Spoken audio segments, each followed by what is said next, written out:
Boa noite, Brasil, boa noite, Goiânia, Goiás, a todos que estão nos acompanhando nessa live tão bacana proporcionada pelo curso de Gestão Comercial e Logística da Faculdade Senac Goiás. Primeiramente, é uma satisfação poder estar aqui nessa noite com vocês e já vou deixando avisado de antemão que eu estou sem máscara porque estamos aqui em um imenso teatro em apenas 3 pessoas. Eu e os meus 2 camaradas da técnica, ambos de máscara, totalmente resguardados em nossa segurança sanitária, vamos dizer assim. A gente está pelo menos aqui, acho que uns 5 metros de distância uns dos outros. Então, não se preocupem que estou sem máscara só enquanto falo com vocês, porque a minha máscara está aqui, inclusive. Tá legal? Outra coisa importante para já começar o nosso bate-papo de hoje é aproveitar, né, a Isabel Campos, a Viviane Arantes, que já estão ali conosco ao vivo, e pedir a quem ainda não é inscrito no canal aqui do Senac Goiás que o faça. Inscreva-se ali no cantinho inferior da tela, clica no sino para ser avisado das próximas lives e tem a possibilidade também, é claro, de participar conosco nessa noite. A proposta de hoje, ela veio na esteira de um projeto startado no início desse semestre com os alunos de ambos os cursos, Gestão Comercial e Logística aqui da faculdade. Então, para quem não é aluno nosso, só para esclarecer um pouquinho, tá certo? O projeto de leitura desse semestre foi sobre o livro Política para Não Ser Idiota, dos professores Mário Sérgio Cortella e Renato Giannini Ribeiro. Então, é um livro bastante fácil de ler, é um livro que, inclusive, ele me foi apresentado já há alguns anos e, pelo contexto, pelo momento que a gente vive, nós optamos em trabalhá-lo nesse semestre. Então, caso você não conheça, ou caso tenha se assustado um pouco com o título dessa live, né? O que aprendi para não ser um idiota, essa live, ela mescla o que, de fato, eu, Marcos Marinho Martins de Queiroz, boa noite também, me apresentando agora, para quem não me conhece ainda. Então, eu sou Marcos Marinho, eu sou professor aqui na Faculdade Senac, nos cursos de Gestão e Logística. Também trabalho na área de consultoria política e sou pesquisador dessa área. Eu estou tentando, se tudo correr bem, terminar um doutorado em comunicação política que é realizado em Portugal, no ISQT. Portanto, é um tema que, de fato, ele está diretamente imbricado na minha vida. E aí vamos bater um papo hoje, tomando por base o que o Cortella e o Giannini Ribeiro falam neste livro, mas também a minha percepção, né? Porque, afinal de contas, eu quero contribuir não apenas com um texto frio, mas principalmente, eu agradeço a participação de todos e todas que estão conosco nessa noite, mas principalmente um pouco de contextualização. O bacana dessa live é que a gente vai poder pegar um texto de 2 grandes professores do Brasil, 2 grandes filósofos da modernidade brasileira e plotar um pouquinho, algumas partes pelo menos, no nosso contexto social e político, né, que a gente tem vivenciado atualmente. Lembrando que 2020 tem sido um ano, no mínimo, complexo, né, para todos nós. Todos aí fazemos parte desse momento histórico, que é uma pandemia mundial de um vírus para o qual a gente não estava preparado, ainda não estamos, né, está tentando, através da ciência, conseguir superar ou descobrir alguma forma de superar esse vírus. Para além disso, é um ano também de muito movimento social, né? As ruas do Brasil estão aí, das últimas semanas, bastante tomadas por grupos políticos pró e contra o governo. E, além disso, estamos em um ano de eleição. Talvez você não estivesse se lembrando, mas 2020 é ano eleitoral, minha gente. É ano de eleições municipais. Vocês vão ter que escolher prefeitos e vereadores, né? Prefeitas e vereadoras também. E o mais importante é que, no contexto político, e nós vamos falar sobre isso hoje, a eleição municipal é de extrema importância, porque são os 2 cargos eletivos mais próximos de vocês, mais próximos de mim. Né, os cargos que são, de fato, atores políticos que vivenciam o nosso cotidiano. Enquanto muito provavelmente, a depender de onde você more, você jamais vai topar com o presidente do seu país, o vereador da sua cidade, o prefeito da sua cidade, é muito possível e até é recomendável que você tope com eles, vira e mexe na rua, né? Ou em algum ambiente público, ou de repente em um restaurante, numa igreja, ou você, por favor, vá até a Câmara Municipal, quando for possível, tá? Agora fique em casa. Mas quando for possível, vá à Câmara Municipal, dê uma passada no Paço Municipal da sua cidade para ver o que está acontecendo ali, como estão trabalhando esses atores e atrizes políticos que precisaram do seu voto para ocupar essas cadeiras. Então vamos começar batendo um papo aqui sobre este livro, né? Como eu disse, os professores Mário Sérgio Cortella e Renato Giannini Ribeiro dispensam apresentações, mas vou ler uma breve introdução aqui desta fala. Tem gente conversando ali, ó, Edson Mânica. Boa noite todo mundo, boa noite professor, beleza, o pessoal está aqui participando por enquanto só nos boa noite. Depois de começarem as perguntas eu tento responder de alguma forma. Mas só para introduzir aqui os autores, o professor Mário Sérgio Cortella atualmente é um dos pensadores mais reconhecidos, né, da sociedade brasileira. A gente costuma dizer que há 3 figuras hoje que são emblemáticas do cenário do pensamento social e filosófico no Brasil, que é o professor Mário Sérgio Cortella, o professor Clóvis de Barros Filho e também o professor Leandro Carnal. Ainda há o Pondé também, que várias pessoas o acompanham e seguem as suas considerações.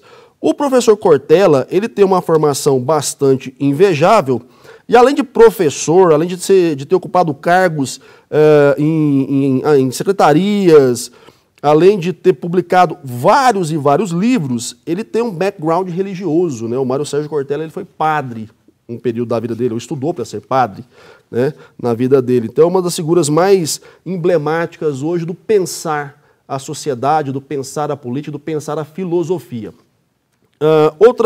A outra figura que nós temos aqui é o Renato Giannini Ribeiro, que também é professor, tem uma formação invejável, é óbvio, e já foi ministro, né, da nossa cultura no Brasil, se não me engano, no governo Dilma por um período.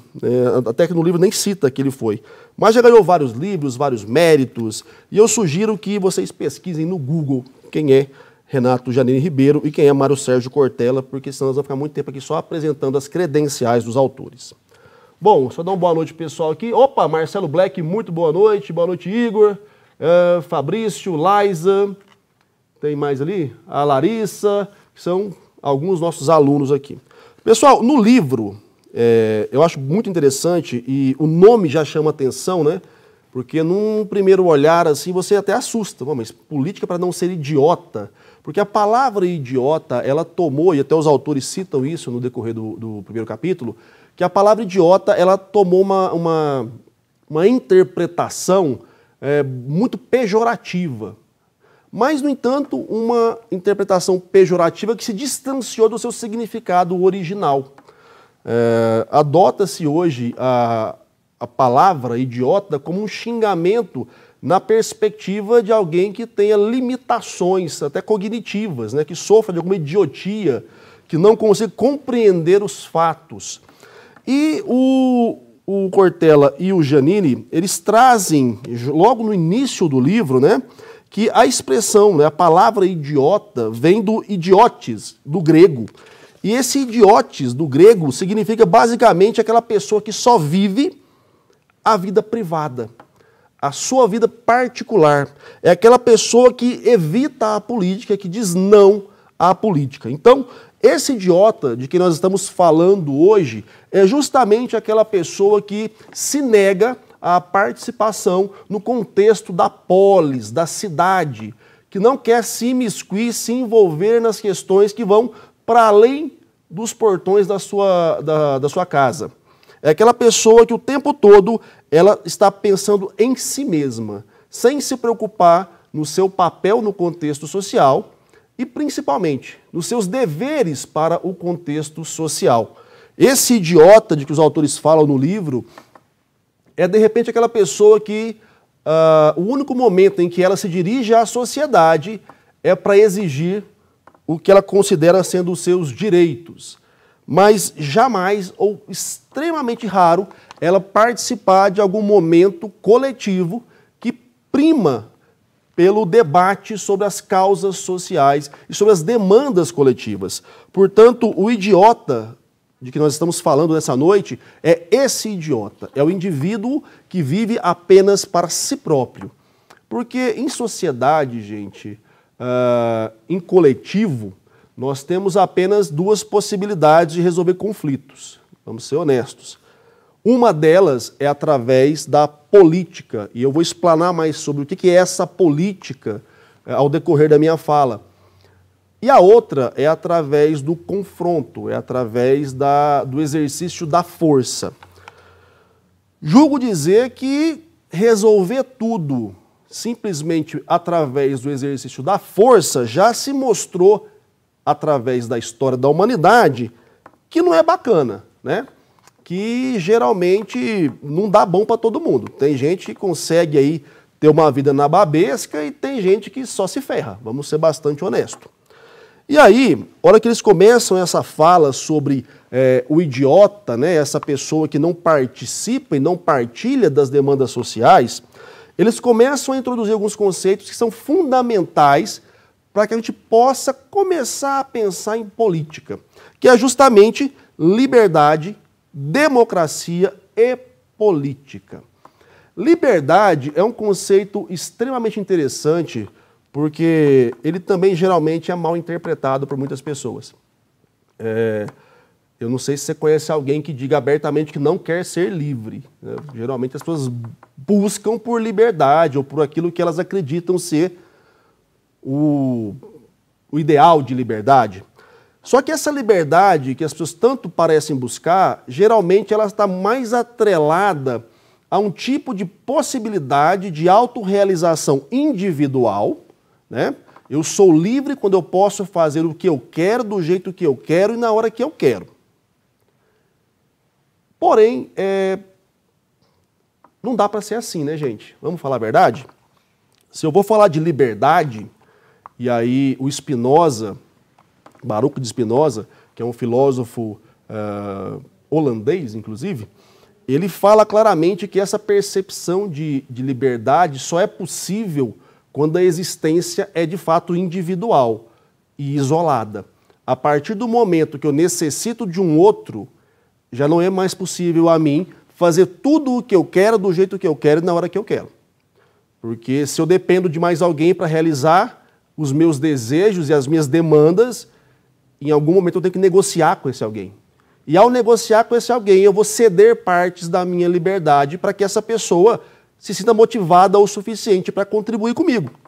Portanto, quando eu falo em liberdade num contexto social, eu posso falar assim da possibilidade de me realizar, e há várias formas, né, dessa realização, dessa autorrealização acontecer, mas em momento algum eu posso descurar do fato de que só me é possível essa liberdade e essa realização se dentro do contexto social eu de fato estiver alinhado com uma parcela, pelo menos, do coletivo que me permita sanar partes das minhas demandas através da atividade coletiva.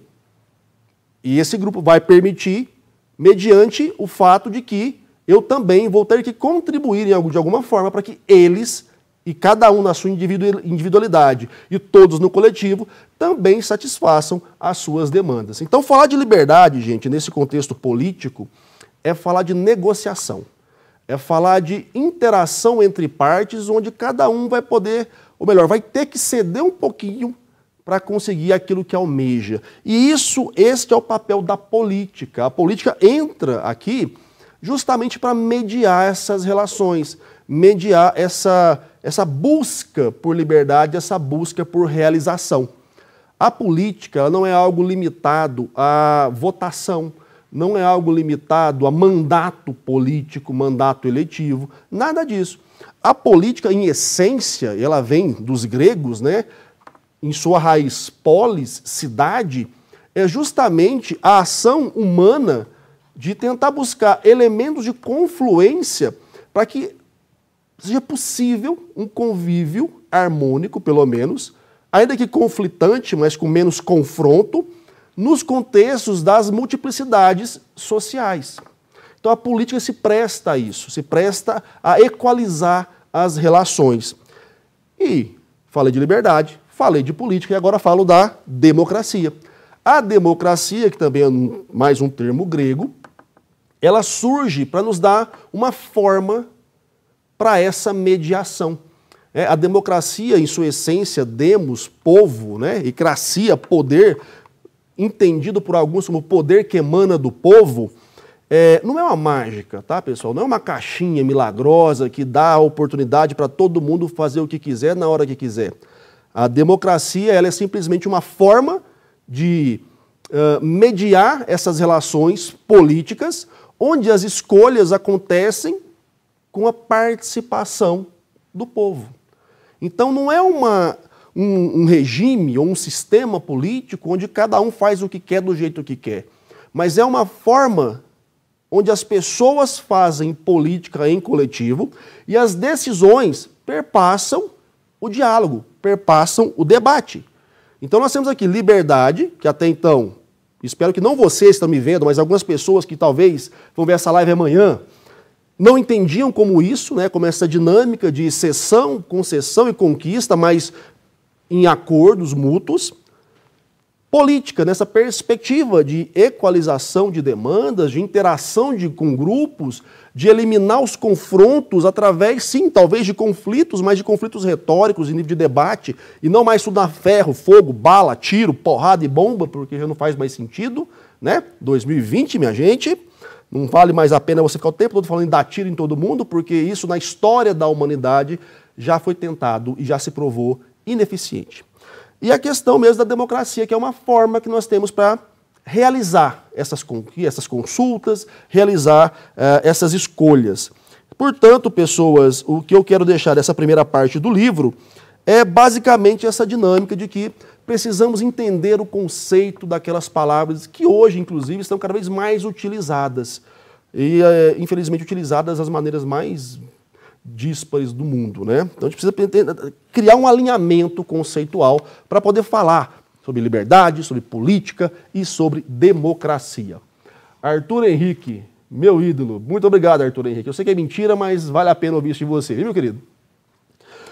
Bom, veja bem, outra parte aqui bacana que eles falam é justamente desse atrelamento, né, dessas palavras, liberdade, e até mesmo a própria política na perspectiva da realização individual ou simplesmente da autorrealização, porque com o passar do tempo isso ficou muito atrelado ao consumo. E o consumo ele é uma prática, em essência, pelo menos, nessa percepção mercadológica, atrelada ao indivíduo, né? Os indivíduos consomem, e consomem N produtos, N serviços, e cada um consome.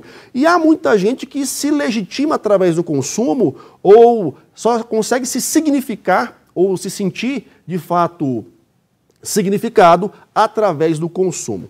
E aí nós temos alguns problemas conceituais, né?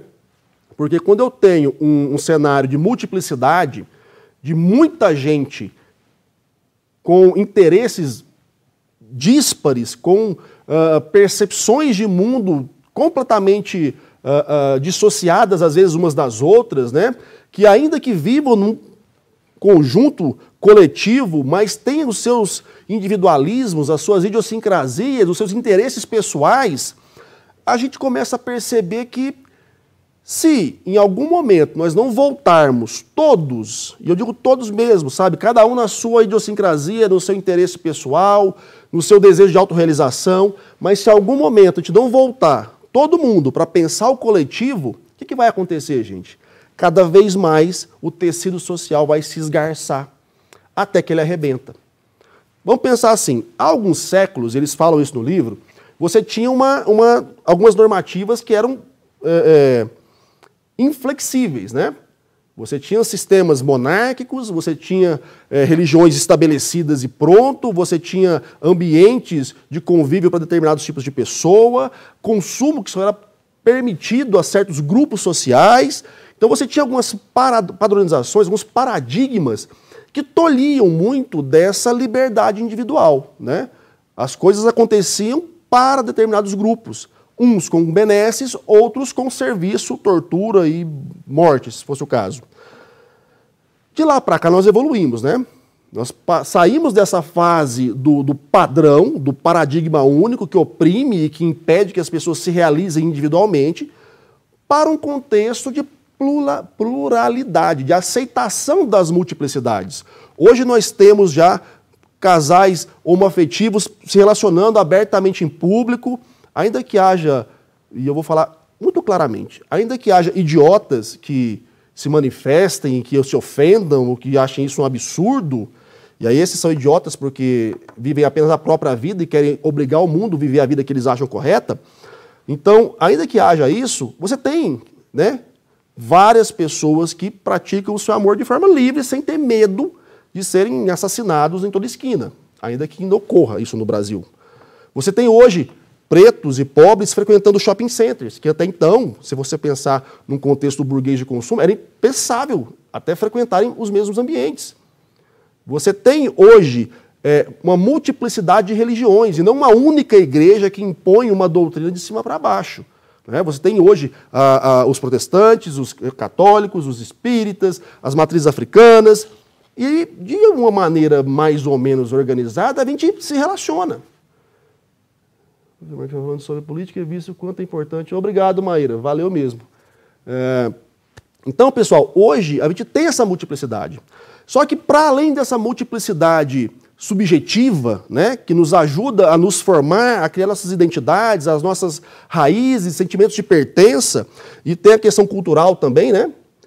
Você traz a sua bagagem cultural, se você é do interior, se você é do Nordeste, é do Sul, isso tudo faz parte de você e você vai usar isso enquanto elemento para te formar, e em algum momento isso vai ser motivo de chacota ou de elogio, sei lá, né? Tem admiração para tudo nessa vida, mas o fato é, se a gente continuar pensando que para que eu consiga me realizar, eu vou ter que pensar só em mim, e em momento algum eu tenho que voltar para a coletividade, para continuar fortalecendo a coletividade, vai esgarçar. O tecido social vai romper e nós vamos voltar para aquele momento lá há séculos, onde as coisas se resolviam simplesmente a tiro, porrada e bomba. Onde quem detinha mais oportunidade de exercer um nível de poder coercitivo por conta do capital, do dinheiro que tinha, ou dos exércitos que possuía, e negociava isso com esses exércitos, inclusive, sobrepujava o restante das classes sociais. Eu, pessoalmente, não estou afim de viver isso. Tá? Não sei vocês, mas eu não estou. Ainda mais agora que eu sou pai, então eu quero que meu filho tenha um mundo melhor do que o que eu recebi. Eu tenho essa obrigação para mim, inclusive. E aí, eles citam aqui no livro, só tomar só uma aguinha aqui. Eles citam no livro também, pessoal, o Cortella e o Giannini, essa ideia de escolha, essa ideia de objetivo, essa ideia de sonho, essa ideia de ícones simbólicos de autorrealização, de uma maneira interessante. Já parou para pensar? Por que você acredita que só vai ser feliz, ou então só vai receber o status que você acredita merecer, se você tiver o carro tal, morar no bairro tal, ganhar tantos milhões? Por que você acredita nisso? Será que, de fato, esses objetos que você assimilou como sendo referenciais de liberdade e status realmente os entregam? Ou simplesmente você foi convencido que deveria desejá-los para, então, supostamente, receber essa validação social? E aí, minha gente, eu falo porque a minha formação da graduação é publicidade. Então, uma coisa que eu sempre entendi na publicidade é que a publicidade ela não cria desejo, mas ela estimula, e muito bem. E ela te convence a desejar algumas coisas que até então você não sabia de fato o que seria ali o objeto simbólico do seu desejo. Mas a gente faz isso muito bem. E aí uma questão que eu sempre ponho para os meus alunos, né? Você parou para pensar o porquê que você acredita naquilo que acredita? Ou pensa da forma como pensa? Às vezes você está aí, ó, propalando um discurso, repetindo um xingamento a A ou B, demonizando o partido A ou o partido B, mas não faz a puta ideia do porquê é que você está falando isso. Vale a pena refletir, pessoal, vale a pena pensar. Eles até colocam aqui uma frase interessante, eu vou até ler literalmente, abre aspas. Mas quem disse que você escolheu tão livremente fumar? Aqui está falando do exemplo do fumante, né? Aquele cara que não basta ele fumar, ele quer fumar onde é proibido fumar, porque ele quer exercer o direito dele de fumar. Só que o direito dele de fumar não pode ser maior do que o direito das outras pessoas que não fumam de não serem importunadas com a fumaça do cigarro. E isso gera alguns embates. E aqui é apenas um pequeno exemplo, tá, pessoal? Ele usa a parte do fumante porque, de fato, tem alguns fumantes que são ignorantes, né? O cara não quer respeitar o ambiente. Ah, mas não pode fumar aqui, que absurdo, eu tenho meu direito, eu comprei um cigarro com o meu dinheiro. E aí ele quer obrigar as pessoas a fumarem junto com ele.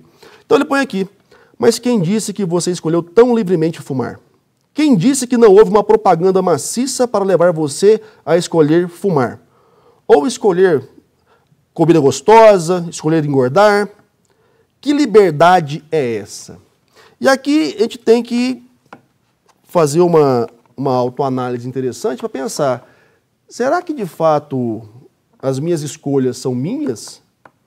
Será que politicamente o que eu penso é aquilo que eu refleti, avaliei, pesei, confrontei, ou eu estou reproduzindo dogma? Ou eu estou repetindo cantilena que me foi passado e eu nem sei mais por quem? Ou eu estou simplesmente comprando um produto cuja propaganda me chamou a atenção? Pensa nisso também, minha gente. Se vamos falar de liberdade, até que ponto você é livre para fazer as suas escolhas? Até que ponto o que você escolhe hoje, de fato, tem a ver com quem você é e não simplesmente com alguém que disseram que você tem que ser? Você reage a situações da maneira que, de fato, te apraz ou simplesmente porque há um formato pré-estabelecido por determinados grupos sociais que dizem que você tem que reagir de tal forma em cada situação? O Márcio Dias disse ali, somos o tempo todo manipulados e influenciados. E também influenciam e também manipulam, Márcio. Tá? Vamos lembrar que nós não somos seres inertes.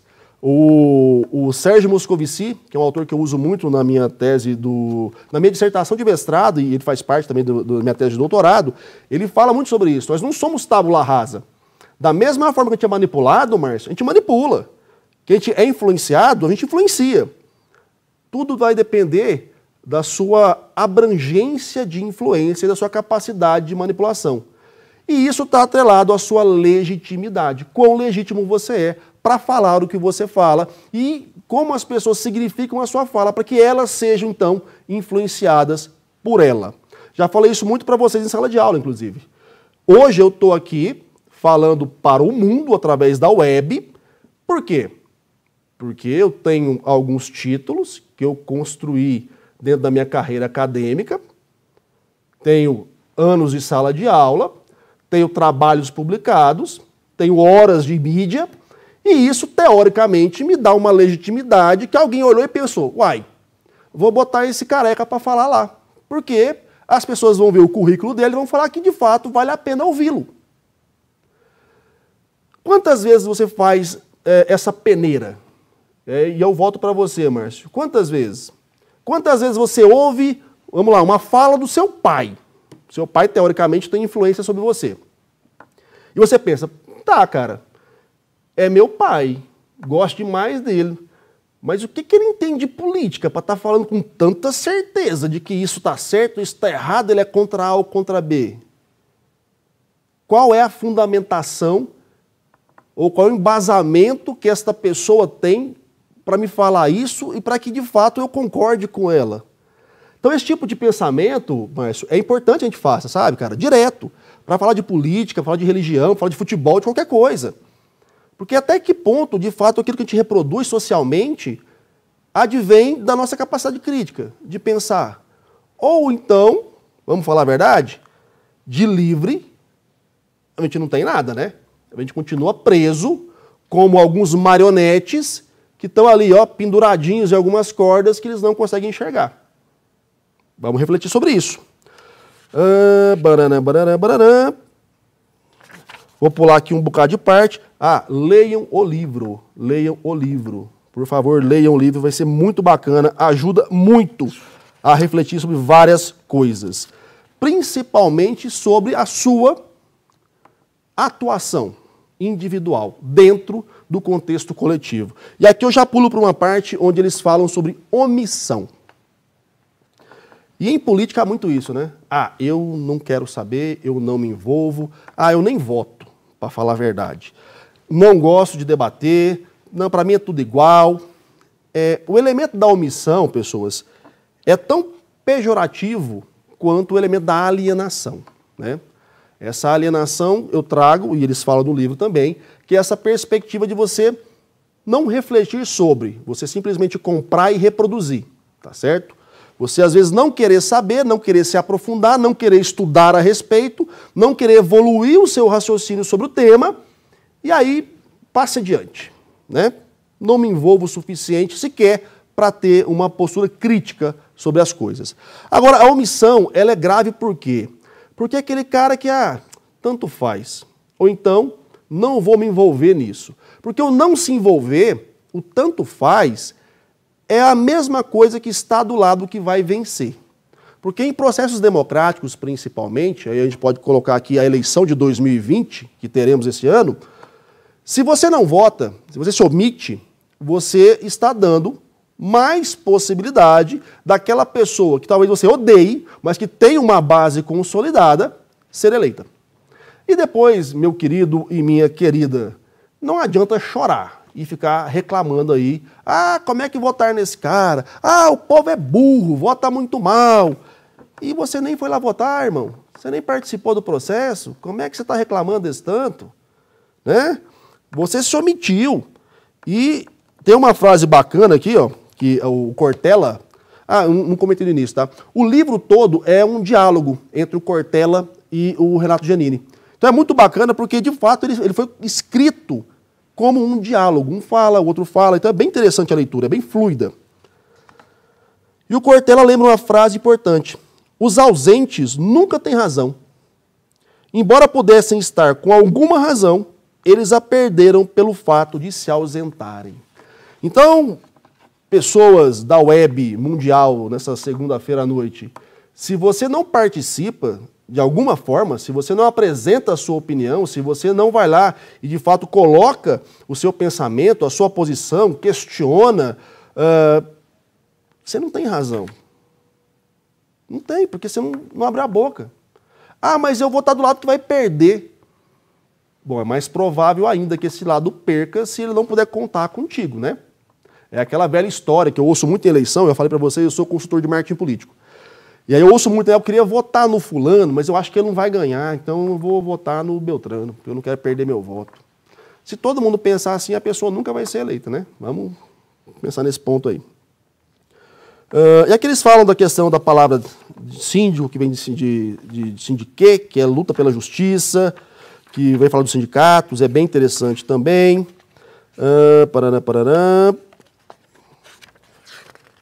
O próprio Cortella tem uma parte do livro que ele cita essas novas gerações que já nasceram pós-ditadura como pessoas que têm pouco referencial de luta por conquista de direitos, né? E aí há um autor que eu gosto muito, que é o José Murilo de Carvalho, que ele fala sobre a cidadania no Brasil, e ele cita também no seu livro essa questão, né, que um dos problemas do nosso povo brasileiro é justamente a ausência de guerras na nossa história.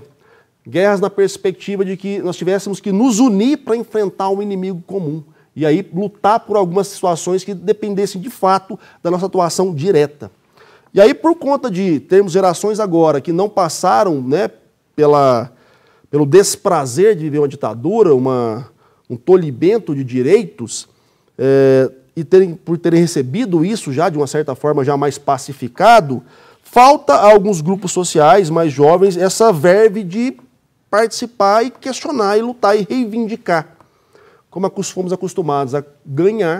A hora que eu tenho que reivindicar, eu não estou preparado para. E aí isso tem muito a ver com os processos formativos que temos no nosso país também. A nossa escola, de fato, ela não nos ajuda a desenvolver o debate, desenvolver o questionamento. Até pouco tempo atrás, todo o processo educacional era feito para a gente passar numa prova, né? Você decorava um bocado de coisa para num dia da sua vida você preencher lá umas bolinhas e alguém falar que você estava apto ou não a entrar numa universidade. E aí você nunca teve trabalhado o seu senso crítico, a sua capacidade de dialogar, de debater. Você ia para uma universidade para muitas vezes continuar engolindo conteúdo sem sequer refletir sobre ele. E eu falo isso porque eu dou aula em faculdades já há um tempo e a gente recebe gente assim.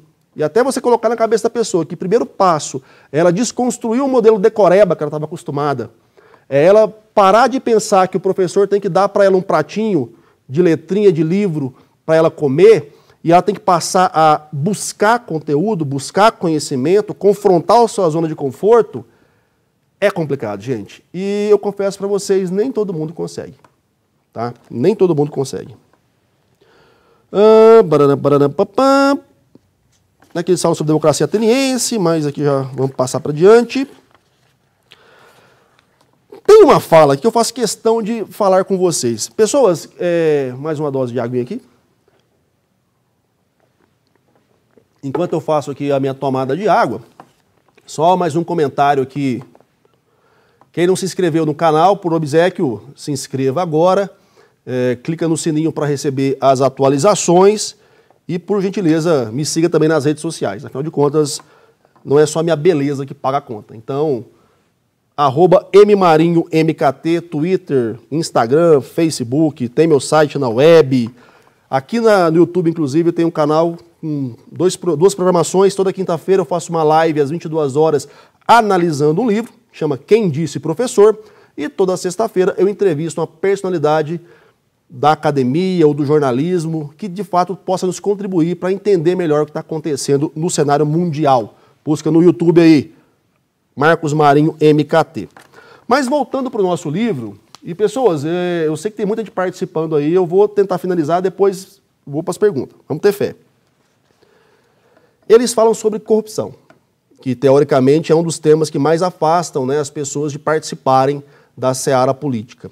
Só que tem uma observação aqui que vale a pena. Outro dia estive em um debate com empresários sobre a temática da corrupção. Quem disse isso é o Cortella novamente. E um deles me perguntou: você não acha que a eliminação da corrupção no Brasil é uma questão de educação? Isto é, não caberia à escola formar os jovens para não serem corruptos? Respondi: pode até ser, mas há um jeito mais fácil de extinguir a corrupção. Como, para existir corrupção, tem de haver um corrupto e um corruptor. E como o corruptor, de maneira geral, é aquele que tem dinheiro para corromper, basta então que este indivíduo não corrompa os outros. Do ponto de vista operacional, não é difícil. Se o empresário é aquele que possui dinheiro e a corrupção é feita com esse capital, não o utilize para isso e a corrupção acaba.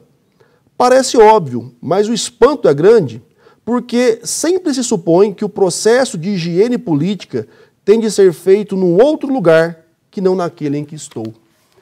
E aí, pessoas, quando eu encontro vários alunos e alunas, né, comentando, eu não gosto de política, é só corrupto, só corrupção, eu tenho que fazer esse adendo, né? Aproveitando aqui a fala do Cortella. Todo ambiente social é ambiente de corrupção. E se você for minimamente honesto e honesta agora, você vai ter que concordar comigo. Todo ambiente social é um ambiente passível de corrupção. Há médicos corruptos, há advogados corruptos, há juízes corruptos, há padres, pastores, professores, cabeleireiro, barbeiro. A corrupção, ela está na sociedade de maneira generalizada. Ser corrupto é outra coisa. A corrupção não está atrelada à atividade política. Você não precisa ser político para ser corrupto. E nem ser corrupto para ser político. O grande problema é que quando a gente decide quem é o demônio, fica fácil culpar, né? Então, os políticos, e aí eles, são corruptos. Nós, cidadãos de bem, somos tudo anjinho, só fazemos o bem para a humanidade e por isso a gente tem que acabar com a política e acabar com os políticos. Como também se quem está hoje exercendo o mandato tivesse caído lá de paraquedas, né? Não tivesse sido eleito por alguém que de repente vendeu o voto por conta de um emprego para a filha, por conta de um milheiro de tijolo, por conta da omissão que você nem foi votar e o cara ganhou porque ele tinha comprado os votos de alguém, talvez, ou porque ele tinha convencido outras pessoas que faria algo que você, mais inteligente, mais preparado racionalmente, sabia que ele não ia fazer, mas também não falou para ninguém. Então, o processo político, pessoal, e o processo da política atrelada à corrupção está imbricado nisso, né? Se a gente enxerga o demônio nos outros e a gente é os bacaninha, como é que faz? Será mesmo que, como alguns malucos querem atualmente, fechar o Congresso, fechar o STF, vai acabar com a corrupção no Brasil? E a corrupção do cotidiano? Do cara que não paga imposto? Do cara que manda embora funcionário e dá um migué que é justa causa para não pagar direitos? E a corrupção do cara que vai ali e suborna o policial quando encheu a cara de cachaça, porque está no seu direito, né? Afinal de contas, comprou um Camaro para poder andar a 200 por hora dentro da cidade, tomando cerveja, porque é o direito dele de ir e vir. E não depende de ninguém. Não importa também se ele vai atropelar uma criança, se ele vai matar uma velha, se ele vai causar danos para a sociedade toda. Não, porque ele está, né, exercendo o direito dele de cidadão de bem, de quem tem dinheiro para comprar o que quer, não depender de ninguém, e se for preciso até corromper uma autoridade policial. O que a gente faz com esse pessoal? Que não tem mandato e é tão ou muito mais corrupto do que os que têm. Então, pessoas, uma coisa bacana desse livro é deixar claro que a corrupção não está atrelada a ter o mandato. Agora, os corruptores sempre estão atrelados a ter dinheiro.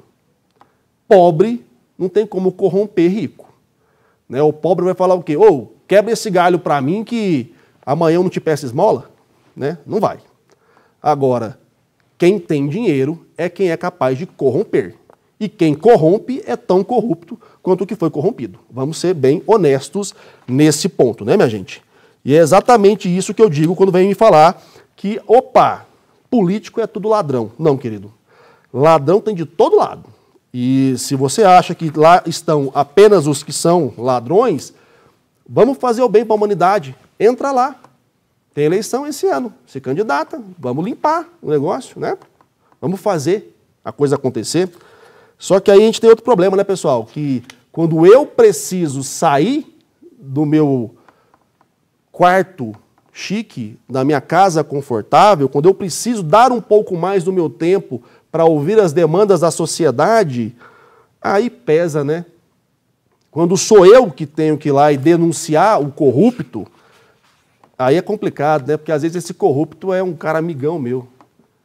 Às vezes, quando eu tenho que ir lá denunciar um amigão meu que paga cerveja para mim ali e não paga pensão para o filho, putz, cara, mas vou fazer isso, o cara é tão gente boa.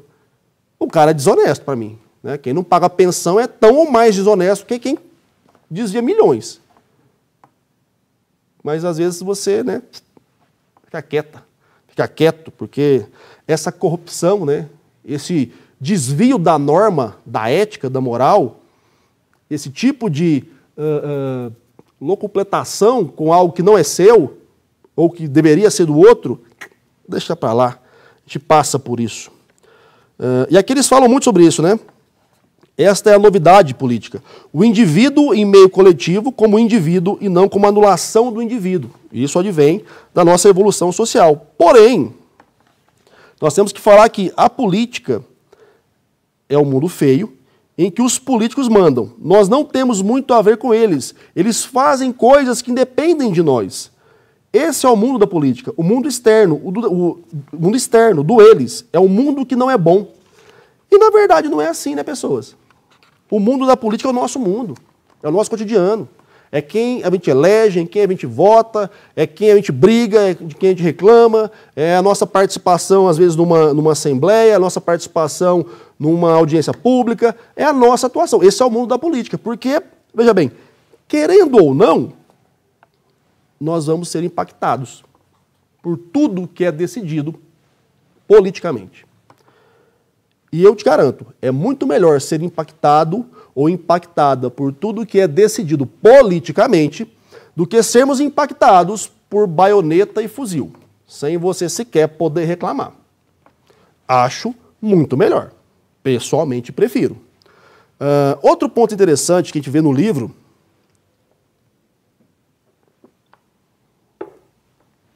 e que é digno de nota é a compreensão de que nós conseguimos fazer uma dissociação que ela é errada em essência. Há muitas pessoas que falam assim, política, Deus me livre. Não quero saber de política. Ou tem uns que são até mais, né, que pensam que são mais sagazes e falam assim, eu não sou político, eu sou gestor. Eu não sou político, eu sou médico, eu sou preocupado com a saúde. Eu não sou político, eu sou um religioso. Essa negação da política, ela é tão equivocada. Sabe por quê? Porque se eu falasse assim, gente, eu sou um cidadão e por isso que eu vou fazer tal coisa. Eu vou lutar pelo meu direito de cidadão. Eu vou fazer isso porque eu exerço a minha cidadania. Parece que muda, né? Parece que aí tá, beleza. Você não quer ser político, mas você quer ser cidadão, não é isso? A senhora não é política, mas a senhora quer ser cidadã. Vou falar para vocês. Política e cidadania só se diferenciam numa coisa, na origem das palavras. Política vem do grego polis, cidade. Cidadania vem do latim citar, que quer dizer cidade. Ou seja, o cidadão e o político, em essência, são a mesma pessoa. E você só luta por mais cidadania fazendo o quê? Política. Na perspectiva de que uma está atrelada a direitos e deveres e a outra a mediação de interesses, para que conflitos de interesse não se transformem em confrontos de interesse. É só isso. Então, quer ser cidadão? Quer ser cidadã? Inclusive, semana passada eu fiz uma live no meu canal sobre um livro do Gessé Souza chamado A Construção Social da Subcidadania. E ele defende, e eu concordo, que a maioria de nós somos apenas subcidadãos. Nem cidadãos de fato somos, tá certo? Então, se você quer de fato que a sua cidadania seja plena, se você quer de fato que os seus direitos lhe sejam concedidos, aprenda que você vai precisar fazer política para isso. E mais, que esses direitos só lhe serão concedidos se você também estiver disposto e disposta a pagar o preço, que são cumprir com seus deveres, né? Tanto na perspectiva da cidadania, quanto na perspectiva da política, ambas as coisas atrelam direitos e deveres, conquistas e concessões. É impossível que você não pense que para exercer melhor a sua capacidade de viver na polis, viver na cidade de melhor forma, tendo reconhecidas as suas demandas, tendo atendidas as suas demandas pelo Estado, você vai ter que entrar com a sua contrapartida, né, minha querida? Ou seja, você vai ter que fazer cumprir também os seus deveres, cidadãos e políticos. Você vai ter que participar de algumas ações coletivas, você vai ter que respeitar as legislações, você vai ter que sucumbir a algumas imposições que o Estado lhe fará, muitas vezes para o seu próprio bem. Isso é uma coisa até meio maluca, mas principalmente nesse momento, vale a pena lembrar, né? A gente está vivendo uma pandemia e o Estado, né, as prefeituras, os governos, os presidentes de países que têm presidentes que de fato são dignos o suficiente de fazer algo para a população, estão tendo que obrigar as pessoas a se protegerem de um vírus que está matando um monte de pessoas. Olha que situação doida. Ah, mas é um absurdo, eu vou ter que submeter a essa lei. Vai, né? Porque se você quer viver na sociedade, você vai. Ah, mas a vida é minha, se eu quiser me arriscar... Bacana, né? Mas lembra no começo da nossa live de hoje? A vida é sua, mas enquanto você está junto dos outros, a sua vida impacta na deles. E aí, se você ficar doente, além de contaminar uma galera, você pode por meio da sua ignorância, da sua idiotia, ocupar um leito de UTI que poderia ser da minha mãe, ou do meu pai, ou do meu filho, ou meu, que estou tentando me cuidar, para evitar que esse contágio ganhe em escala. Então, vamos pensar sobre isso. Ah, mas isso é bobagem. Não, não é bobagem. Semana passada eu descobri que meu pai foi diagnosticado com Covid-19 e estava internado. A esposa também foi diagnosticada com Covid-19, não precisou ser internada, mas passou um perrengue. Então, está mais perto da gente do que a gente pensa. Tá bom? Vamos considerar isso. E aí, pessoas, quando eu falo de Covid-19, caminhando para o fim da minha fala, eu quero falar sobre a nossa atuação na sociedade, a nossa atuação enquanto agentes políticos, enquanto cidadãos e cidadãs, ela tem que estar na direção de evitar que haja um colapso na sociedade da qual fazemos parte. E como eu falei no início do nosso bate-papo hoje, se a gente começar a investir simplesmente na autorrealização, no individualismo, nós vamos esgarçar o tecido social porque é cada um puxando por uma ponta. É muito mais fácil que isso rompa em algum momento e a gente entre num colapso, né? Agora, na pandemia, a mesma coisa. Se a gente não tentar se organizar enquanto sociedade para tentar, o máximo possível, nos precaver, nos prevenir e dar meios para que a sociedade continue evoluindo, vai dar ruim, vai dar problema. Nós vamos entrar em quê? Em colapso. Vocês ouvem direto cientistas, pesquisadores, médicos falando do colapso no sistema de saúde. E o que é o colapso? É aquele momento onde o sistema não dá mais conta de reagir, de atender todas as demandas que a ele chegam.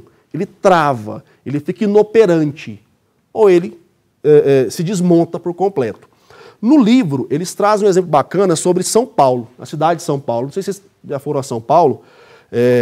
São Paulo tem uma malha viária gigantesca, porque é uma cidade de 13 milhões de habitantes. Porém, a quantidade de carro, de automóvel individual que há em São Paulo trava a cidade constantemente, né? É comum para a gente ver engarrafamento de 2 horas em São Paulo. Pensa isso, engarrafamento de 2 horas. Você saiu para trabalhar, para cumprir uma jornada de 8 horas de trabalho, mas você tem que colocar aí mais de 2 horas para ir, de repente, a depender de onde você vai, e mais 2 para voltar, porque você sabe que as vias não suportam a quantidade de carros. Goiânia tem algumas horas, né, que está isso, né? Você sabe que você vai travar ali e não vai andar, porque tem pouca rua, ou as ruas não cabem a quantidade de carro que tem. Qual é a solução? Transporte coletivo. Quanto mais gente num veículo só, menos veículos individuais há, menos ocupação do espaço, mais a coisa flui. Cadê que a gente está vivendo aí as últimas décadas trabalhando na evolução, no desenvolvimento de modais coletivos de transporte? Por que a gente não tem coragem de deixar o carro em casa? Porque o transporte coletivo é muito ruim, não atende todo mundo. Então, essa dinâmica é uma dinâmica clara para nos provar que se a gente não trabalhar coletivamente, se não pensarmos coletivamente, se muitas vezes não abrirmos mão da dinâmica individualista em prol da benesse ao coletivo, vai chegar o momento que vai entrar em colapso o nosso sistema. E aí é ruim para todo mundo, tá? Para quem tem muito dinheiro, para quem tem pouco dinheiro. Ficar preso 2 horas no trânsito, numa Ferrari ou num Fuscão, são 2 horas da sua vida que você está preso ali dentro. Não poder ir para uma UTI, seja no Albert Einstein, seja no SUS, é a sua vida que vai para o pau do mesmo jeito. Então, vamos pensar como é que politicamente, socialmente, a gente consegue sentar para conversar, para evitar que a nossa sociedade entre em colapso. E aqui, no final do livro, eles falam muito essa questão do diálogo, do debate. Mas para haver diálogo, para haver debate, você tem que cumprir 2 requisitos básicos. Primeiro, e aqui já é o Marcos Marinho falando, as 2 pessoas têm que ter conhecimento sobre o que é que elas estão debatendo, né? Se você que está aí do outro lado entende demais do assunto e eu entendo nada, como é que eu vou debater com você? Ou eu vou te ouvir e você é obrigado a concordar, porque eu não entendo nada, ou eu vou te ouvir e vou te confrontar só para não passar recibo porque eu sou burro, que eu não sei nada. E aí a gente vive, né, um paradoxo da evolução das questões sociais. Porque se as duas pessoas não estão preparadas para desenvolver aquela conversa, para desenvolver aquele debate, é impossível que haja bom termo naquilo. Então, o que mais a gente vê hoje é a negação do debate. A pessoa vem, coloca a verdade dela, vira as costas e vai embora. Ou porque essa verdade não é dela, e eu falei isso no começo da live de hoje, né? Ela herdou de alguém, ela ouviu em algum lugar, ela recebeu na corrente de WhatsApp e para ela isso é o suficiente. Ou então, meu querido, ela não tem capacidade de ouvir a outra parte. Ela não tem capacidade de refletir sobre o que a outra parte está apresentando. Ou melhor, ela não está ouvindo a outra parte. Ela se fechou completamente. Então, primeiro, ambas as partes têm que partilhar de referencial. Tem que ter condição de produzir algo nessa junção das opiniões. Se não tiver, não vai fluir, tá certo? E ambas as partes têm que ouvir a outra. Isso não está acontecendo hoje, não está acontecendo já há muito tempo, e nas dinâmicas das redes sociais digitais, que teoricamente era para otimizar, né, ou poderia otimizar isso, nós estamos percebendo que está dando muito ruim, né? Porque você tem grandes verdades construídas o tempo todo, legitimadas meramente por quantitativos, e onde as pessoas já não querem mais se colocar à prova, se colocar à crítica, questionar. Primeiro, por que pensam aquilo e reproduzem aquilo. Segundo, se aquilo que pensam e reproduzem de fato tem coerência, né? Gente, a imensa maioria das fake news, a imensa maioria dos autoritarismos propalados por figuras políticas, figuras religiosas e figuras empresariais, não resistem a dois porquê. A imensa maioria dos argumentos não resistem a dois porquês. Portanto, trava o processo de melhoria, de capacitação social para evitar o colapso no componente comunicacional. A gente não consegue se comunicar. Essa é a grande verdade. Portanto, pensa, reflita, como é que está a sua sacolinha de conhecimentos sobre determinados assuntos, para que você possa, então, propor algo, questionar algo. Não é o vazio, gente. Eu não concordo porque eu não concordo, simplesmente. Eu não penso isso porque eu acho que não é, mas baseado em nada, no achismo puro e simples. Não se refuta. Não se refuta estudo, pesquisa com achismo. Não se refuta. Isso é idiotice.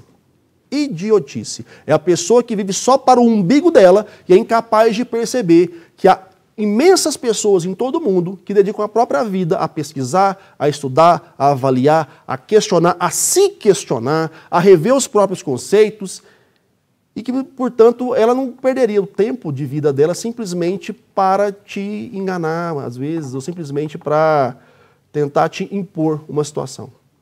Agora, se você não tem como contrapor essa visão, porque você não tem fundamentação e embasamento suficiente, busca. Vai estudar, vai ler, vai pesquisar, vai buscar entender da política e praticar a política cotidiana para não ser mais idiota, para não ficar preso no próprio umbigo. Não seja covarde. Tá? Você tem um questionamento, uma fala, uma ponderação, apresenta. Apresenta. Há essa dificuldade muitas vezes das pessoas de buscar meios para atacar o outro com o qual ele não tem coragem ou condição de debater. E isso não progride, não faz progredir as relações e muito menos o alcance de soluções para o coletivo. E finalizando o livro, eles vão falar justamente sobre essa dinâmica do embate comunicacional que acaba transformando momentos de conflito em pontos de confronto. E como eu disse ao longo de toda essa hora que passamos juntos, conflito, massa, ok.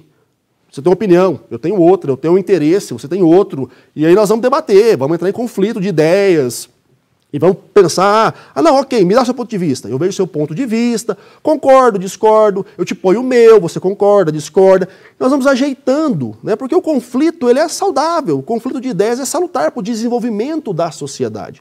Nós só desenvolvemos intelectualmente, tecnologicamente, porque em vários momentos pessoas se conflitaram em nível de opinião e de perspectiva.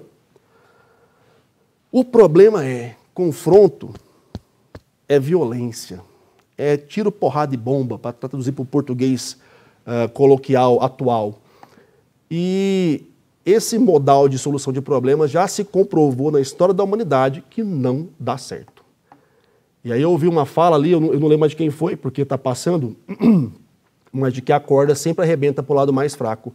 E o lado mais fraco geralmente não é o lado que tem menos gente, mas é o lado que tem mais pessoas que não se percebem enquanto partícipes do coletivo e, portanto, não se organizam o suficiente para transformar essa, sim, a maioria quantitativa, numa maioria capaz de tomar o poder ou de fazer com que as suas demandas sejam escutadas e respeitadas.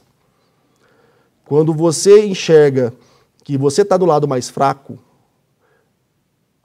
boa parte das vezes é porque você não está cumprindo com o seu papel cidadão, o seu papel político.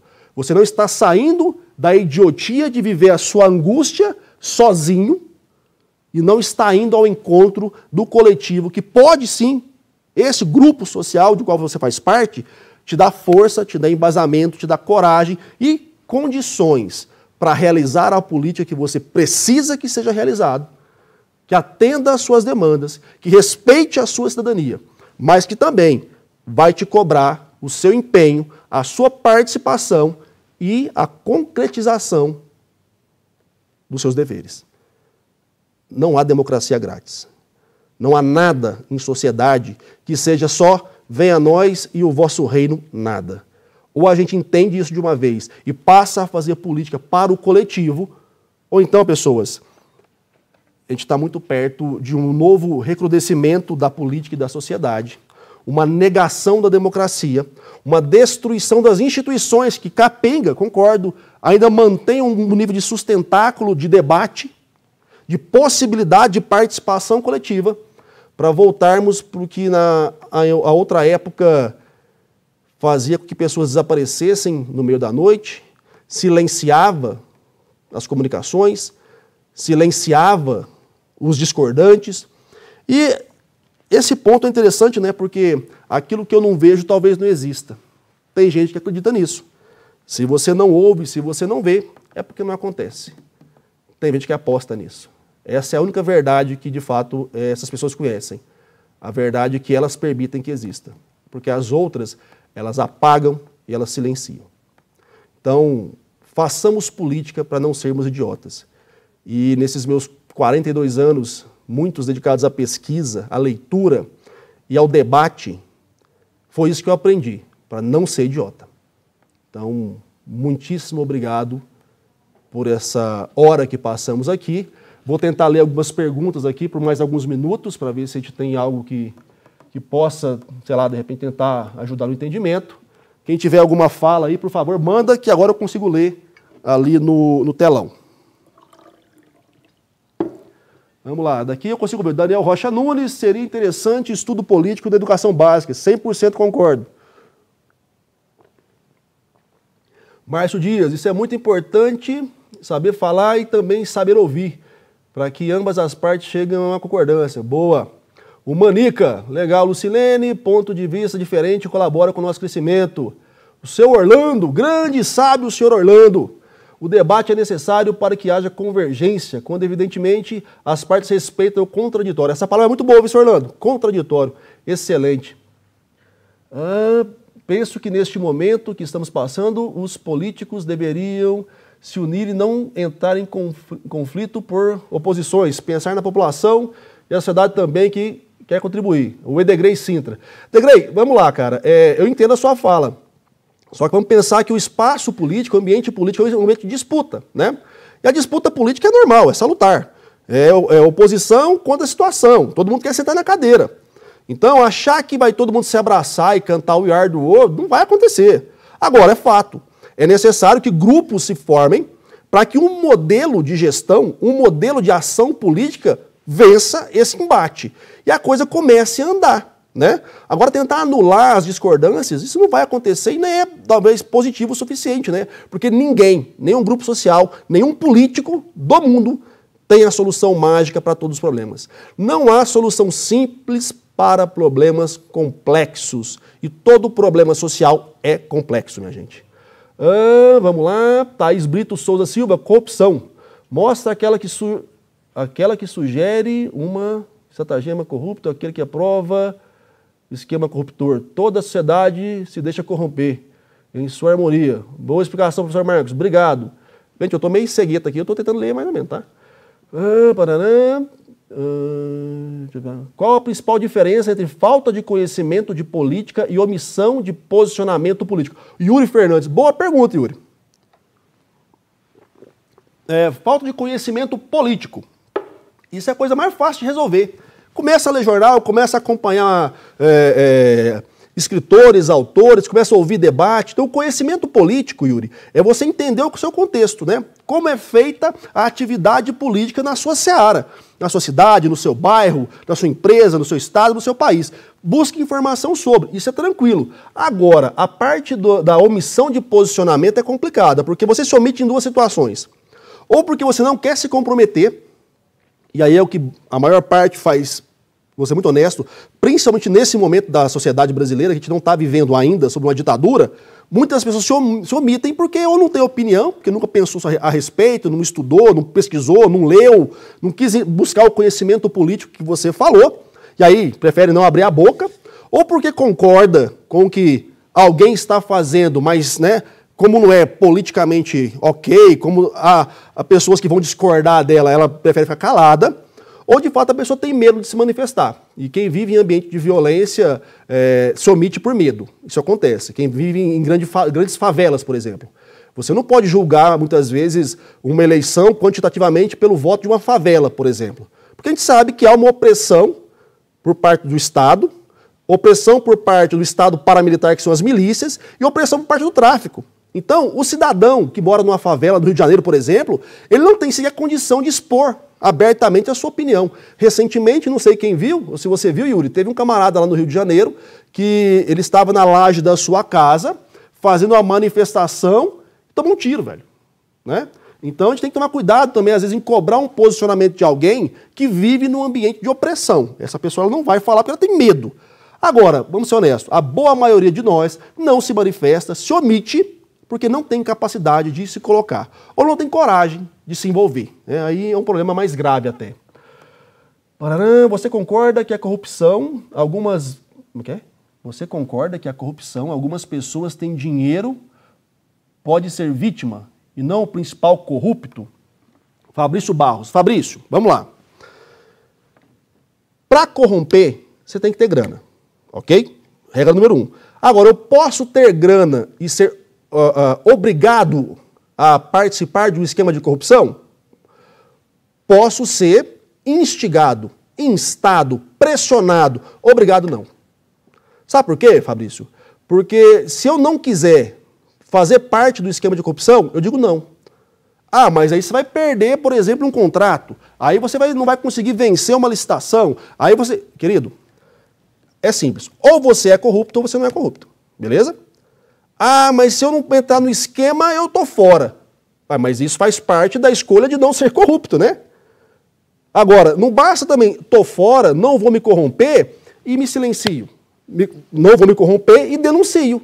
Aí alguém vai falar assim, ah, mas se o cara denunciar, ele pode tomar uns tiros, pode apanhar na rua. Exatamente. Estão percebendo que não há solução simples para problemas complexos? Ou a gente muda estruturalmente este ambiente que propicia as ações de corrupção, ou então a gente vai só ficar de resenha ineficaz aqui.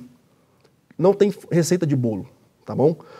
Ou você, como diria o Capitão Nascimento, né? Ou se corrompe, ou se omite, ou vai para a guerra.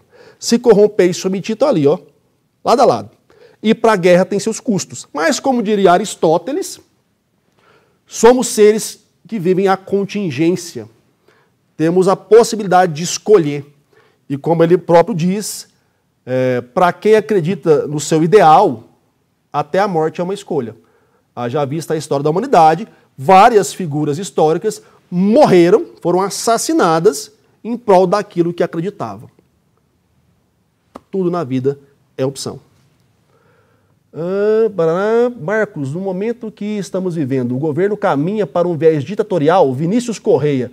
Vinícius Correia pergunta capciosa, mas como eu estou aqui e vou dar a minha opinião, sim, ele tenta caminhar para um caminho ditatorial, porém não tem força suficiente para. Qualquer cientista político, analista político que você for escutar atualmente vai dizer a mesma coisa, né? Ele é um governo de viés ditatorial, porém sem força suficiente para fazer exercer a sua ditadura. Infelizmente, é uma postura que não resta dúvida nas próprias falas do presidente da República. E aí é uma questão que basta você conseguir ler, ouvir o que ele fala e confrontar com o que de fato está preconizado enquanto modelo democrático de governança.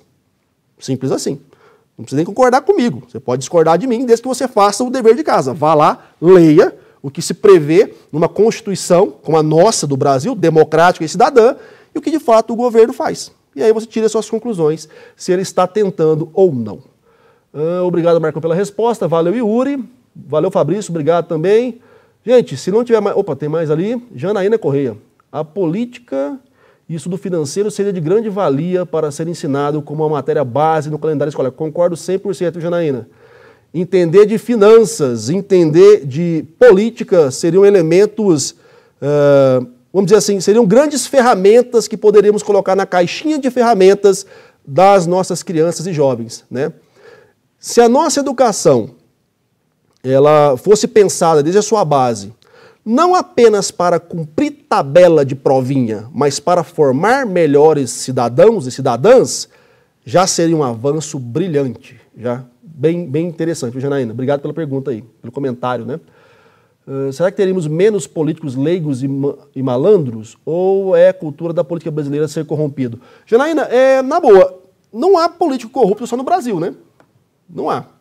E vamos lembrar, pega aí os principais casos de corrupção que nós temos no Brasil, pode ser a história recente só. Quantos ali são pobres ou eram pobres?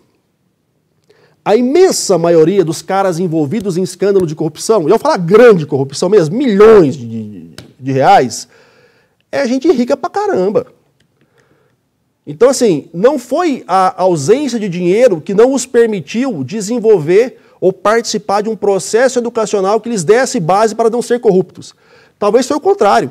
Foi ter muita grana para fazer boa formação, para ter elementos simbólicos que os desse possibilidade de ocupar um cargo e para que nesse cargo eles pudessem exercitar a sua corrupção, que já era intrínseca, né?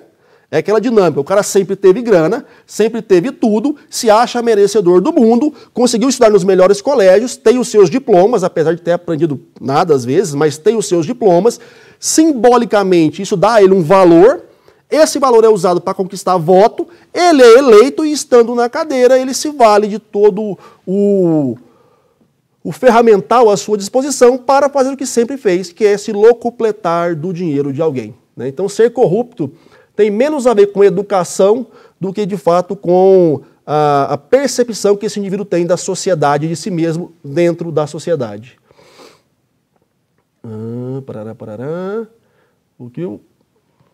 Será que teríamos? Já foi. O que o Cortella quis dizer hoje, o exercício da política nas suas múltiplas dimensões, por qualquer pessoa, é um projeto contra o biocídio.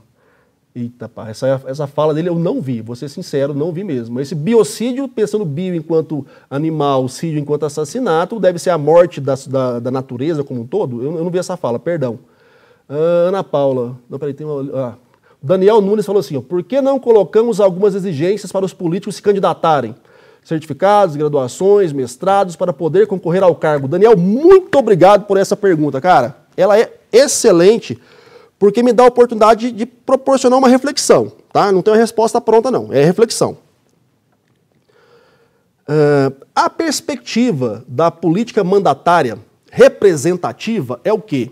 É você colocar no exercício de um mandato alguém que represente as suas demandas, as suas crenças, os seus objetivos, ok? Beleza. Porém, ter dinheiro, ter formação, ter diploma, não dá à pessoa cabedal suficiente para entender das dores de todos os grupos sociais. Muitas vezes porque ele sequer tem noção que aquilo existe, que aquilo é real para algum segmento. E eu te dou um exemplo. Se eu começar a exigir graduação, formação, recurso financeiro para quem quer ser candidato, eu vou alijar uma parcela da sociedade, que é a maioria dela, da possibilidade de ter enquanto representante alguém que é do seu bairro, da sua comunidade, que passou pelas dores que essa pessoa passou, que sabe o quanto é ruim não ter um posto de saúde no bairro, não ter esgoto na porta da casa. Então, quando eu penso em elitizar demais o gatekeeper do processo político, eu estou excluindo uma grande massa de populares que tem o seu conhecimento, às vezes empírico, que tem um grande conhecimento da realidade do grupo social do qual ele faz parte, mas não tem diploma. Então, eu não vejo isso como a melhor saída. Agora, é importante pensar em capacitar esse pessoal. Gente, ter diploma não quer dizer ser inteligente. Não quer dizer ter educação. Tá? Não quer dizer mesmo. Ter diploma não quer dizer ser honesto. Então, cuidado em relação ao que é que nós estamos usando para ser régua nesse processo político. Como eu disse, isso é para vocês refletirem. Não tem resposta simples para isso. Mas obrigado pela pergunta, Daniel. Muito boa pergunta. Ana Paula, professor, mudar a estrutura do modelo político sem mudar a cultura da sociedade, adianta muita coisa? Ana Paula, você só muda qualquer estrutura se você mudar a cultura de quem faz a estrutura. A estrutura não é algo alheio à sociedade. O Estado não é uma construção extraterrestre. O Estado é uma construção social, coletiva. Somos nós, cidadãos, que construímos e mantemos o modelo de Estado, o modelo de atuação política que vivemos. Então não está alheio a gente, é a gente que permite que seja assim. Então se eu quero mudar qualquer coisa, primeiro eu tenho que mudar a nossa percepção cultural e a nossa capacidade de envolvimento e engajamento nessas questões, tá certo? Mas valeu pela pergunta. Opa, eita, pergunta do Coronel Vilarinho. Aí sim, hein? Aí eu tenho que responder mesmo. A corrupção não é só política e nem sempre envolve dinheiro. Neste caso, ela poderia ser vista como o ponto de vista de abuso do poder exercido. Concordo 100%, coronel. De fato, você corrompe não só com moeda, né? Você corrompe de várias formas.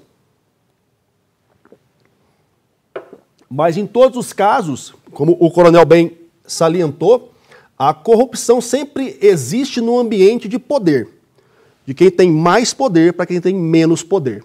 E um vai se submeter ao outro justamente porque esse jogo de poder, como diria Foucault, ele está em movimento. Ele não está enclausurado em um objeto, seja dinheiro, seja status, não. Ele está em movimento em situações onde alguém exerce mais poder pelo contexto em que aquilo é gerado sobre alguém que exerce menos poder, né? E esse jogo de pressão é constante em todos os níveis sociais, em todas as esferas sociais, não só na política, gente.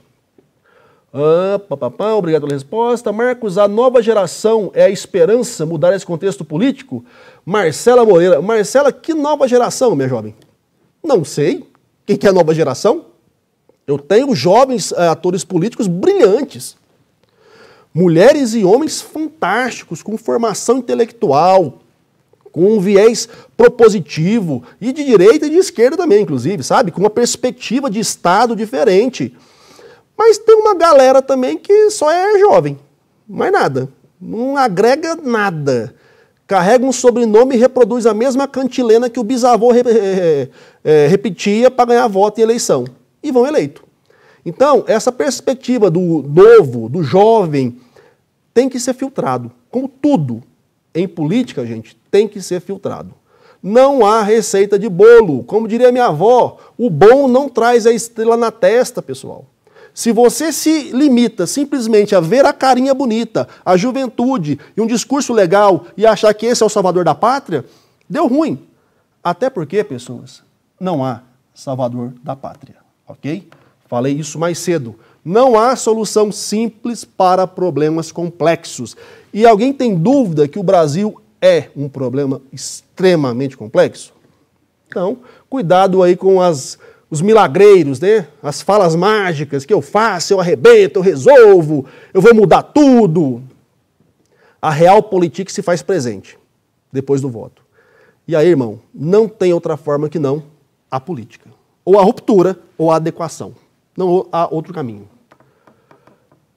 Professor, já ouvi falar que os governantes preferem governar uma população burra para que possam facilmente manipular a todos. Por isso não temos um investimento adequado em educação. O que acha? Lucilene, concordo 100%, né? Quanto menos gente pensante, quanto menos gente crítica, quanto menos gente disposta a debater, a buscar o contraditório, como disse o seu Orlando lá atrás, a trabalhar esse jogo de poder, como falou o Coronel Vilarinho, quanto menos gente disposta e capacitada para o ambiente da política, mais fácil é fazer o que eu quero, né? Quanto mais gente alheia ou omissa, mais a minha minoria vira uma maioria, ainda que ela não seja. Vou dar um exemplo claro, Lucilene. Se eu tiver 50 pessoas da minha família que acham que eu sou o careca mais bonito do Brasil, e tivermos uma eleição sobre quem é o careca mais bonito do Brasil, porém, apenas 60 pessoas no Brasil todo votarem, 50 da minha família e 10 que não são, e esses 10, por não me conhecerem tão bem e não terem uma foto minha, votassem em outro careca, eu seria eleito o careca mais bonito do Brasil. Mas numa eleição com 60 votos, falar o mais bonito do Brasil? Gente, eleição funciona assim. Cargo proporcional. Você faz um X% de voto, que é o quociente eleitoral. Se o seu for maior que o dos coleguinhas, você entra. Ponto. Cargo majoritário. 50% mais um dos votos válidos. Se eu tiver, como nós temos no Brasil atualmente, 104 milhões de eleitores, mas só 60 votaram, e desses 60, 50 votou em mim, cara, eu sou eleito arregaçando. Eu tenho aí 50, tenho 80% dos votos quase. Eu sou péssimo em matemática, se eu errar a conta, me desculpa. Entendeu? É a mesma lógica de uma eleição municipal, estadual, federal.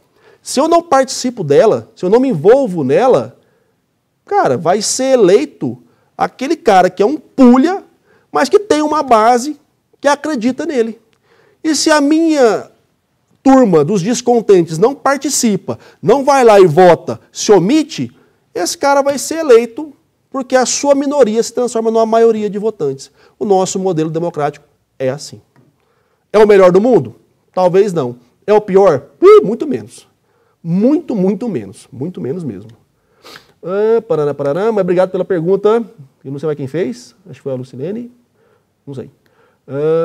Benedito Martins, os políticos são como os filhos, a sociedade são como os pais. Quando os filhos não participam da educação dos filhos, os filhos se perdem no caminho. Jeová, Benedito, agora nem eu entendi o que você falou, irmão. Mas segue firme, eu acho que é isso mesmo. Você está falando, eu acho que é. Bom, pessoal, já estamos aí às 20h22 dessa segunda-feira à noite. Meus camaradas da técnica já estão ali cansados desse nosso debate. Eu quero agradecer imensamente a fala de todos vocês, a participação de todos vocês. De fato, para mim, foi um momento muito bacana para poder falar sobre um assunto que eu gosto muito, eu pesquiso sobre isso, eu trabalho com isso. Então, eu me sinto minimamente qualificado para poder estar aqui consumindo essa hora da vida de vocês. Espero que, de fato, eu tenha podido agregar alguma coisa a quem é meu aluno, minha aluna, e quem não é também, mas que decidiu passar essa última hora com a gente. Reforço a recomendação, tá? Leiam aí o livro do Cortella e do Janine Ribeiro. É um livro fácil de ler, gostoso, que vai te ajudar a refletir sobre muita coisa. Mas leia com esse olho, tá? Com esse olho de reflexão. Não é para confirmar o que você pensa. Na verdade, não faça nada simplesmente para confirmar o que você pensa. Você não precisa disso. Se é só para confirmar o que você acha, segue na fé. Não pergunta para ninguém, não questiona ninguém, não conversa com ninguém e toca o seu bico. Agora, se você quer ter certeza de fato, se aquilo que você pensa é o mais coerente, pesquisa, estuda, se confronta, se critica. Tá legal? Volto a insistir, pessoas, cliquem aí para se inscrever aqui no canal do Senac Goiás. Clica no sininho, tem uma pancada de programação que eles estão fazendo aqui durante o dia nessa quarentena. Me sigam também no meu canal, né, jovens? Marcos Marinho Marketing. Toda quinta-feira, às 22 horas, tem a live Quem Disse Professor. Toda sexta-feira, uma entrevista com alguém muito bacana do cenário nacional para ajudar a entender mais ainda sobre política, sobre comunicação, sobre marketing. Essa semana faremos uma análise de um livro bem bacana, que é o Crise de Identidades, do Cláudio Dubá, na quinta-feira. E na sexta-feira, baterei um papo com o pastor Alexandre Gonçalves, um camarada extremamente interessante, que é pastor, policial rodoviário federal e sindicalista. vai me ajudar a talvez quebrar aí algumas impressões que eu tenho, né? Acho que vai ser bem legal. Ok, pessoal? Muitíssimo obrigado, uma boa noite a todos vocês que estão com a gente até agora aqui, mandando pergunta, mandando um monte de arrasou, vocês que são maravilhosos. De fato, esse é o momento que, para mim, coroa de maneira bem aprazível, né? Esse semestre aqui, a gente passou por tanta dificuldade, essa pandemia que mexeu com o nosso sistema todo de lecionar, que nos obrigou a adaptações. Quero, nesse momento, fazer aqui uma ressalva em relação à atuação sempre coerente e contundente da coordenadora do curso de Gestão Comercial e Logística, né, a Ionara, que está ali participando, inclusive, com a gente no chat, que está o tempo todo tentando se desdobrar para atender as demandas e para se fazer adequar, né, às demandas que a gente está vivendo, né, as contingências que estamos vivendo nesse período tão complexo. Quero também agradecer a todos os meus colegas professores que puderam participar ali. Eu vi o Vilarinho, eu vi o Edson, acho que eu vi o Flávio também. Se não vi todo mundo, desculpa, pessoal, é porque, né, minha atenção, sou mulher, eu dei atenção focada. A mulher consegue fazer mais coisas ao mesmo tempo, o homem é mais limitado. E quero agradecer a instituição por ter permitido aí essa noite. Eu acho que assim eu encerro de uma maneira bastante satisfatória um percurso que até aqui foi bom. Foi bom para mim e espero que tenha sido bom para vocês também, tá bom? Boa noite a todos, nos vemos nas redes sociais